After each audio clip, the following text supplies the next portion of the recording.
Hi all, this is Wednesday morning. അലാമിലൊരു അബദ്ധം പറ്റിയിട്ട് എണീറ്റപ്പോൾ 7 മണിയായി കേട്ടോ. ഇന്നലത്തെ കുറച്ച് പുട്ട് ബാക്കി ഇരിപ്പുണ്ട്. ഫ്രിഡ്ജിൽ കുറച്ച് ചോറും രസവും ഒക്കെ ഇരിപ്പുണ്ട്. കുക്കുന് ലഞ്ചിന് കൊടുത്തു വിടാനായിട്ട് കുറച്ച് കൈമ അരി വേവിച്ചെടുക്കുന്നുണ്ട്. ഇന്നലത്തെ പുട്ട് ഒന്നുകൂടെ സ്റ്റീം ചെയ്തെടുക്കുകയാണ് ബ്രേക്ക്ഫാസ്റ്റിന്.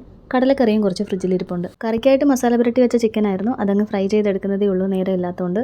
ഇൻസ്റ്റഗ്രാമിലുള്ള എൻ്റെ ഫോളോവേഴ്സിനോട് എനിക്കൊരു റിക്വസ്റ്റ് ഉണ്ട്. നിങ്ങൾ ഇവിടെ തരുന്ന സപ്പോർട്ട് എന്താ എനിക്ക് യൂട്യൂബിൽ തരാത്തത്? അവിടെ ഇതുവരെ ഫോളോവേഴ്സ് 1K ആയിട്ടേ ഉള്ളൂ. നിങ്ങൾക്ക് ഈ വീഡിയോസൊക്കെ ഇഷ്ടപ്പെടുന്നുണ്ടെങ്കിൽ അതിൻ്റെ ലോങ് വേർഷൻ ഒന്ന് കയറി കണ്ട് എന്നെ ഒന്ന് സപ്പോർട്ട് ചെയ്തോടെ. പച്ചക്കായ പൊരിയിൽ ഉണ്ടാക്കാനായിട്ട് വെളിച്ചെണ്ണയിൽ കടുകിട്ടതിന് ശേഷം വെളുത്തുള്ളിയും കറിവേപ്പിലയിട്ട് നന്നായിട്ട് വഴറ്റി പിന്നെ സവാള ആഡ് ചെയ്ത് കൊടുത്ത് ഇന്നലെ അരിഞ്ഞ് വെച്ചിരുന്ന ഉപ്പും മഞ്ഞപ്പൊടിയും ചേർത്ത് പുരട്ടി വെച്ചിരുന്ന പച്ചക്കായ ഇട്ട് ലേശം കാശ്മീരി മുളക് പൊടി ഇട്ട് ഒന്ന് ചിക്കി എടുത്തു. റൈസും ചിക്കൻ ഫ്രൈയും കാടമുട്ടയും പച്ചക്കായ പൊരിയിലുമാണ് കുക്കൂന്ന് ലഞ്ചിനായിട്ട് എടുത്ത് വെച്ചത്. കറിയൊന്നും ഇല്ലാത്തതുകൊണ്ട് മിൽക്കി മിസ്റ്റിൻ്റെ കേട് ഉപ്പ് ചേർത്ത് വെക്കുന്നുണ്ട്. രാവിലെ എണീറ്റപ്പോൾ നല്ല തെളിഞ്ഞാണ് ഇരുന്നതെങ്കിലും ഞങ്ങൾ ബ്രേക്ക്ഫാസ്റ്റ് കഴിക്കാനിരുന്നപ്പോഴേക്ക് മഴ ഇങ്ങെത്തിയിരുന്നു. കുക്കൂന് പാലും കൂട്ടിയാണ് കൊടുത്തത്. ഞാൻ കടലക്കറിയും കൂട്ടി കഴിച്ചു. ഇവിടെ ഇന്നൊരു അമ്പലം വിരിഞ്ഞിട്ടുണ്ട്. അപ്പോൾ എങ്ങനെയാ, നിങ്ങളെയൊക്കെ ഞാൻ യൂട്യൂബിൽ പ്രതീക്ഷിച്ചോട്ടെ.